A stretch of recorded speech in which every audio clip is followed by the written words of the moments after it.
The number one thing I believe that we take for granted in our country is our freedom. We get born here and we just think we're free. And there's different levels of freedom, right? I mean, there's different levels. We have middle class, lower class, upper class, really rich, the 1%. You and I both know that. We have all of that. But the freedom that you have to get your ass to work, the freedom that you have to go about your daily job, to go about the business of being an American is there. Now, we complicate it, right? We got addictions, we got social media, we got all this stuff that gets involved, right? We got all this. Okay, fine. But Enes Kanter, if we could go ahead, Twitter was down this morning, so I'm not sure we can play it, but if we could show Kanter's tweet to LeBron James, it is absolutely on point. And it refers to, very simply, hey, look, don't take your freedom for granted. Don't take it for granted. Very simple.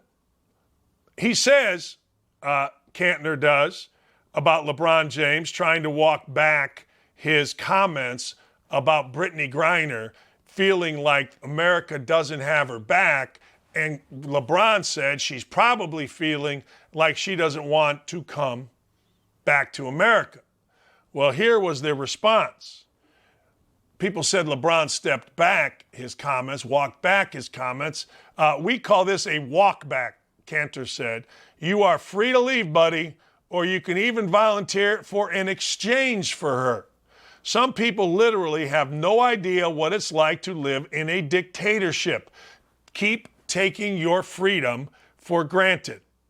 That's powerful. That's really, really, really powerful. That is incredibly powerful. That's one of those things because obviously Kanter is a Turkish citizen who has been through the ringer, who has had all kinds of unspeakable violence happen to his family, and he understands it. But I do think we live in a time right now where we absolutely take our freedom for granted. Are you kidding me? We take everything for granted. We think a dust up on social media is a big deal. You know what I'm saying? We think a newspaper article is a big deal. These dudes, like in Turkey, I believe every young man has to enter the army. I wished, and I'm older now, I wished I had to do that. I will never forget the terror.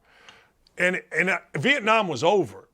But the terror when I had to go to the post office to sign up for the draft. I remember going, Dad, I paid attention to this. There's no draft, right? No, you just got to go to the post office and fill out this form. You have to do it. Well, in Kanter's world, everybody's got to go spend at least a year in the military, maybe more. In Kanter's world, dictatorships have cost the lives of his family members and his friends. It's cost them their life. We worry about a tweet. Hey, he tweeted this. Hey, Dakich dissed me.